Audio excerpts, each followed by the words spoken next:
Subhanallah walhamdulillah wa la ilaha illallah wallahu akbar wa la hawla wa la quwwata illa billahil aliyyil azim.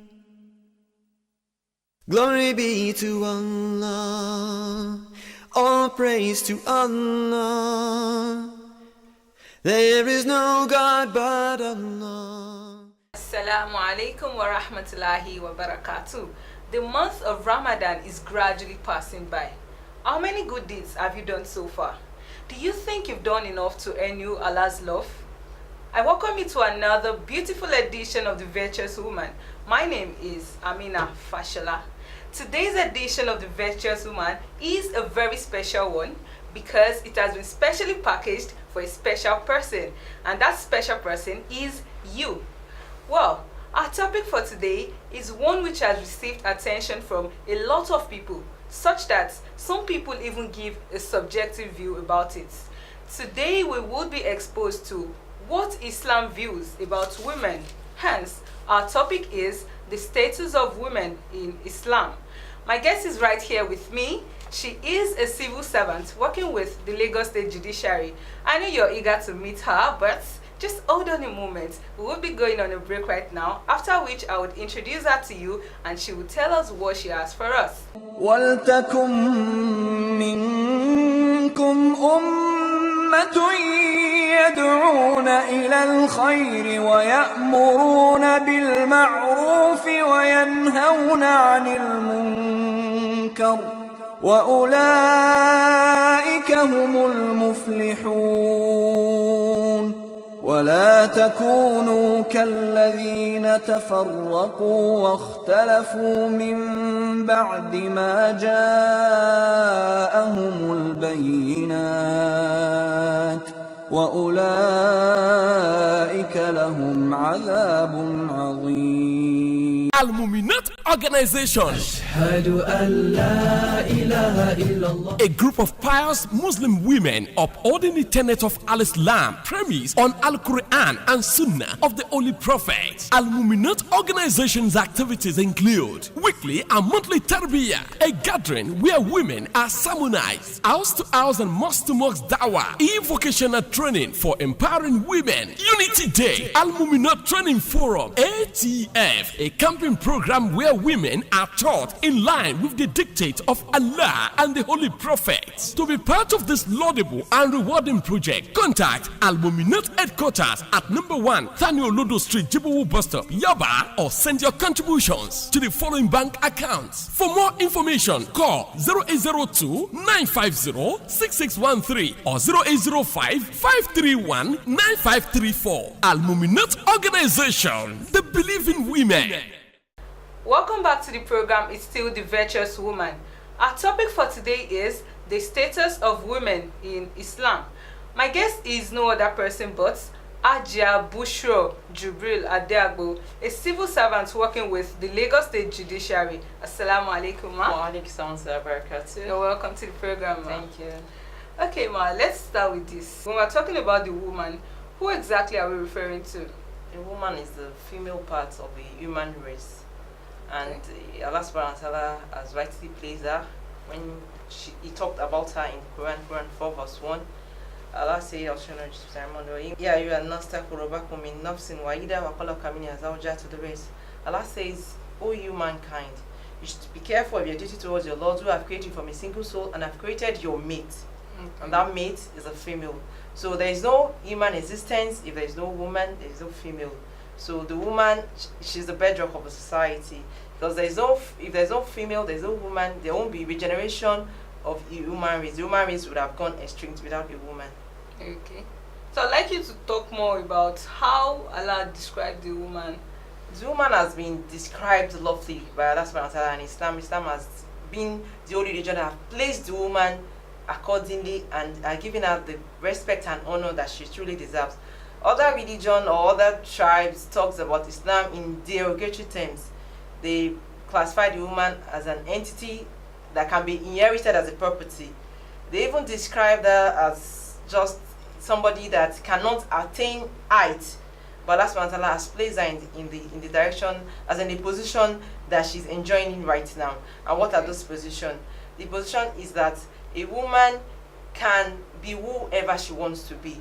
Allah described he gave various description of females in the Quran when Allah used those feminine words to characterize her in the Quran. In Surah Al-Azab 23 verse 35, Allah says, Inna al-Muslimina wal-Muslimat wal-Mu'mina wal-Mu'minat wal-Qaniti wal-Qanitat, and others.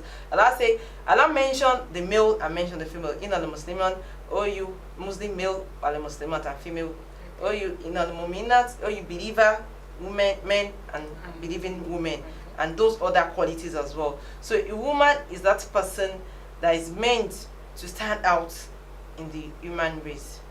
Okay. So now you said the woman is that female aspect of the human race. Yes, that she brings about regeneration and continuity of the human race. If not for her, the human race have gone into extinction. Okay, so as a girl, what are those things expected of her? As a daughter, a father stand a lot to gain from her.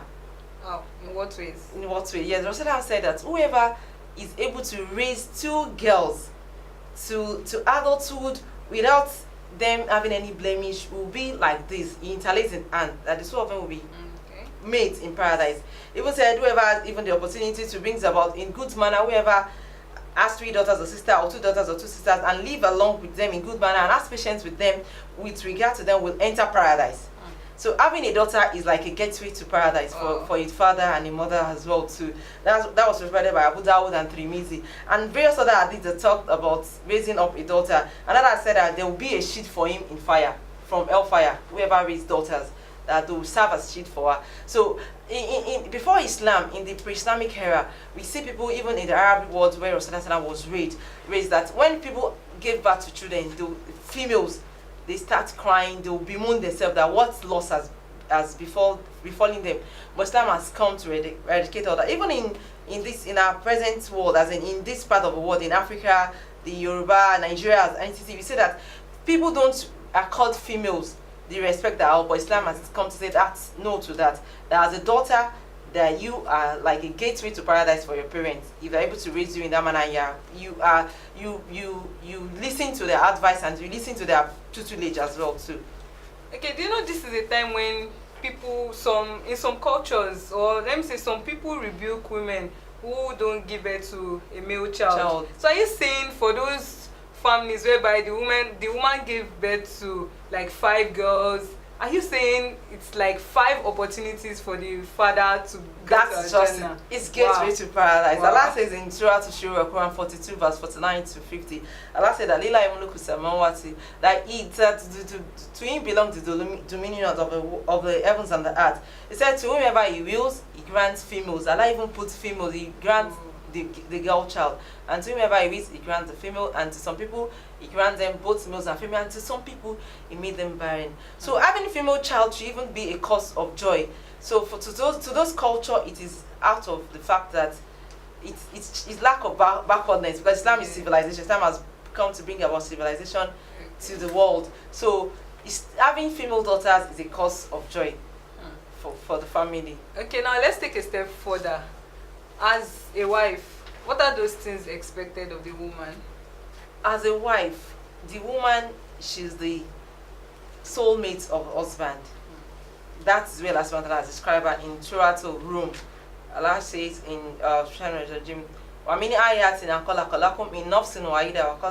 so Allah says that, and among his signs is that he created from you mates, that's for the male, so that you might fear him.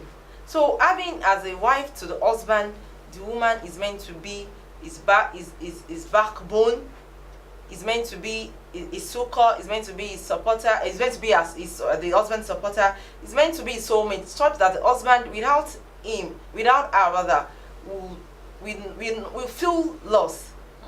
So the woman is meant to be that. That's where Allah has described the relationship between a man and a woman. That is how either the man has 2 or 3 wives, as the case might be. So they are meant to be mates to him, and not meant to it's not a competition stuff, because they both have their roles they are meant to play in the family. So the man is supporter of the woman, she's supporter of the female, while the female is, I mean the woman rather, that wife in that context is meant to complement the family while she's playing her role. But now some women have become like the headache of their husband. Because I've actually heard the man, there was a day I was on a public transport and I heard the man talking about the fact that if a man can handle his wife, then he can handle any other challenge he faces. That saying might be right, because I've said in analysis that women are made from crook bones. From your crook ribs. Okay. That you should be careful with it, because if you leave it untender, it will go more crooked. But if you want to straighten it, you might end up breaking it. That is the way yourself has described the woman. So the man, for both companions, as a man and the woman in a relationship, in the marriage, they are meant to understand each other. The man needs to be gentle with his wife, and the wife is meant to obey, and not a servant master relationship. They are companions, because Allah subhanahu has even described them like that. Inna al-muslimu al-muslimat. So it's not like a master servant relationship, but it's a mutual beneficial one. That meant is a symbiotic one. It's not the one that it's not parasitic. It's not a parasitic relationship. So that is how the wife is meant to play her role. She's meant to take care of the husband's property. Rasulullah said in an hadith that a woman is that person. A good wife is that person that when the husband looks at her, is happy. When he is not around, she takes up the property. The property includes the children, whatever other property that the husband has. The woman is meant to take care of it while she's playing her role as a wife in the home. And while playing her wife while she's playing her role as a wife as well, she might be a mother as well. Okay. When she gives birth, if by Allah's rahmah, if Allah subhanahu wa ta'ala bless her with children, she's meant to be the first school for that children. She's meant to be the first school for that child.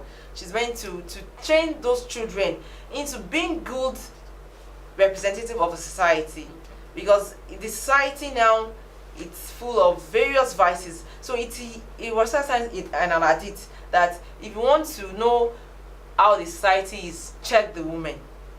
So it's that woman, it is the onus, it is that tax that Allah has given her, that she meant to raise future generations. If you have not forgotten it, we can refer verse 1. So while she's raising future generations, she's meant to imbue the virtues, the Islamic, the good norms into her children. Okay. While she's a mother, is it just about her children? Is it just about raising the children? Does she have any other responsibilities besides that as a mother? It is not just about raising the children. As a mother, as a woman, basically, a woman can contribute into any sphere of a society. Economically, she can earn living. She can earn a living either through working, through business, trading, as the case might be. She can do a lot of things that she wants to do, but her primary role must not be negated while she's doing that, and that is the home. Rasulullah said that the paradise of a child lies at the feet of a mother, and the mother a child that the paradise will lie at the feet of her mother would have performed her own role as being a good mother, and that's what is expected of her. Because society, as it is now, if each home did not play their role, will end up raising children that will cause havoc to society. Because if a child comes from a particular home, so, and it depends on how each woman raised a child, because we are all contributing to society as a woman. Okay, now let's move on to the society now. What are those things that are expected of a woman to do in order to ensure this building of the society, in order to ensure improvements in the society? What are those roles that she plays in the society? In the society, a woman she has a lot to do. Okay. Aside raising her own children for society, she has a role to play. If she's not debarred from having economic activities, like I said, but while doing that, Islam has legislated that if a woman wants to go out, she needs to go out in a good manner, as she doesn't need to display her ornament. Yes, because That is the way Allah subhanahu wa ta'ala wants a woman to be. Allah in Surah Al-Azab as well, Quran 33, when Allah subhanahu wa ta'ala is talking about how a woman should appear while going out. So when she wants to go out, she should appear in that manner. Then our role in society, she's wherever she is, she should contribute to it. I'm still interested in that aspect of our contribution, but now we'll be going on a short break, and after the break we'll continue. The topic is still the status of women in Islam, and the program is still the virtuous woman. Join me after the break.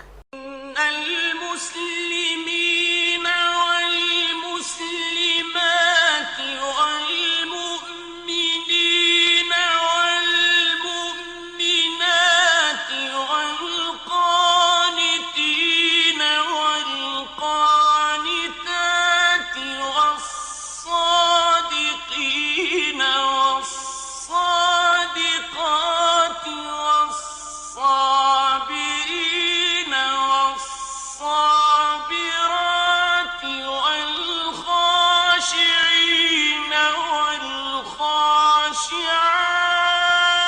والخاشعات والخاشعين والخاشعات والمتصدقين والمتصدقات والصائمين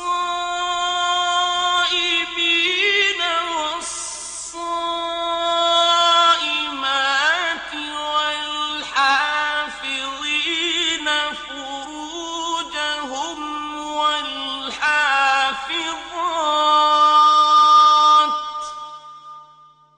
والحافظين فروجهم والحافظات والذاكرين الله كثيرا والذاكرات أعد الله لهم مغفرة وأجرا عظيما. I'm glad to know you're still with me. It's the virtuous woman, and I have my guest here with me. She is Ajia Bushra Jubril Adeagbo. She's been talking to us about the status of women in Islam, and just before the break she was telling us about the role a woman plays in the society. She's still telling us about it. Okay, thank you. The care of children does not prevent a woman from engaging in a lot of activities, and which includes participating in mosque activities, going for congregational prayers, engaging in activities that goes on in the mosque. Even during the time of Prophet, women go to battlefront. Yes, women, they tend to help wounded soldiers on battlefront. They give them water. They encourage them with poets and like that, poets that will incite them to do more. Some women even participate in battle, like Nusayba Radiallahu anha. She was active on the battlefront. We have, when Rasulullah did his emigration from Makkah to Medina, it was Asma bint Bakri that do carry water for her. She was referred to as a woman of two gadu. So woman is meant to be active. She's meant to. So while in the economic realm, if she doesn't engage with that, she might not be able to pay zakat. A woman is not excluded from paying zakat. So it's when she engage in economic activities, either through trading, business. She can buy shares. She can own property, just like Khadija Radhiyallahu anha, the first wife of Prophet did. She's not precluded from that. She's not included from that. So she can do all that while she's a white contributing society. Then as well, she can be the best job for her, as in after raising children, being a teacher, a medical doctor, those aspects that women are needed, she should find herself available to it. So it is not Islamic that you did a particular, maybe you went to school, you study a particular course and say, I won't practice it just because I'm a woman. No. You can practice, whatever you want to be within the confines of Islam. Okay, so if she has another reason for not practicing what she studied, then it should be for another reason. It should be for another reason, not just because she's a woman. Yes, not just because she's a woman. Okay, but there are some women that, while trying to perform other societal duties, they tend to get so busy that they forget the home. What advice do you have for them? We are not meant to divorce our own as in we are not meant to separate our home activities from our outside activities. We need to regulate it, Okay. and that can be done through time planning. Whatever activities I want to do outside the home, we need to regulate it, such that it will not exclude us from taking care of our children, Okay. because they are our future. And if you a child that wants that you said the paradise of a child lies at the feet of the mother. If the mother did not take care of such child, that might not be the child's portion. So we don't need to exclude our home from the outside activity. So we need to regulate it. It needs moderation. Then we need to maybe seek our husband's support as well too, because we can't divorce the fact that we are together, we are mates. Okay. So we need to seek its support while doing that. Okay, now you're saying that if a woman does not perform her duties well, it might affect the paradise of the child.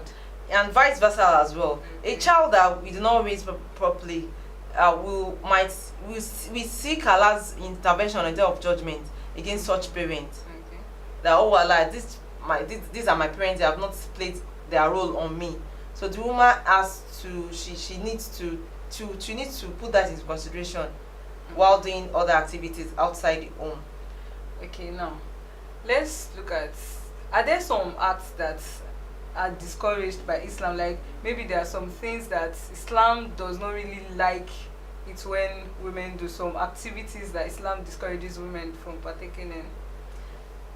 Islam has not come to restrict women. Like I said, Okay. whatever activities that a woman wants to do, she must do it according to the regulations of a woman while going out. She can be wherever she wants to be. Okay. She can do whatever she wants to do, but within the confines of Islam. Any other thing that is around that a man cannot do, she cannot do as well. But she needs to consider her head status as well, because there's sometimes in the aid of saying you can do whatever you want to do, you might go into the extreme. A Muslim must be moderate in whatever. You don't go into extremism while doing an activity. Just because to say the adage that people say that what a man can do, a woman can do better. I'd rather say what a man can do, a woman can do, not better. Because there's sometimes that in a particular field, let's say for example in the engineering field, so we see women going into it, but there are some times that you might be caught up with a particular ad that you might not be able to perform 100%, Okay. but you can still put in your best. That's that Islam has not barred her from, but she needs to, if she can, whatever she wants to do, if she can have it with those Islamic regulations that are meant to be, she can go ahead and do it. Okay. Yes. So how would one know what Islam says about your profession? Are there some books one can actually go to learn it, or do you check online or something? How do you really know what Islam says about your profession? What you can, alhamdulillah, I mean, we are in the jet age, but basically before then, Allah subhanahu wa ta'ala has given us the regulation of how a woman should appear while going out. So if your profession does not negate that prescription of Allah subhanahu wa ta'ala in Surah Al-Azhar, Quran 33 verse 33, Allah subhanahu wa ta'ala is talking about how women should appear, that when she's going out, she's meant to cover her bosom, she's not meant to display her ornament. While if your profession or your work does not exclude those things, you can do them. You can do that particular profession. Okay. So, and that we have a lot of groups that can, Muslim female that are in professions and they still practice their Islam par excellence. So, because that means a woman has to be very active and strong, and then she should know what she's doing. She should know how to do it well. Exactly, yes, because even at that, whatever you want to do, you must be proficient in it. Okay. That Allah loves proficiency. So if she wants to work, she should be proficient with it. But with Islamic, regulations, she should have it at the back of her mind. Okay. So you've really exposed us to what Islam says about the status of women. Yes, she's not a property to be Yes. inherited. Yes, she has a right to own property on her own. Yeah. She needs to stand firm. Even in marriage, our opinion is meant to be sought. Yeah. You don't just give out a woman in marriage. You need to ask her if she's interested in that marriage. Okay. Yes. So Aja, Bushro, Jubrila, Diago, I say Jazakumullah khairan for joining me on the program today. So this is where I draw the curtain for this edition of The Virtuous Woman. Do join us tomorrow for another more interesting edition of the program. My name is Amina Fashola. Till we meet again, Masalam. آمنت بالله وملائكته وكتبه ورسله واليوم الآخر والقدر خيره وشره من الله والبعث بعد الموت لا إله إلا الله. آمنت بالله وملائكته وكتبه ورسله واليوم الآخر والقدر خيره وشره من الله والبعث بعد الموت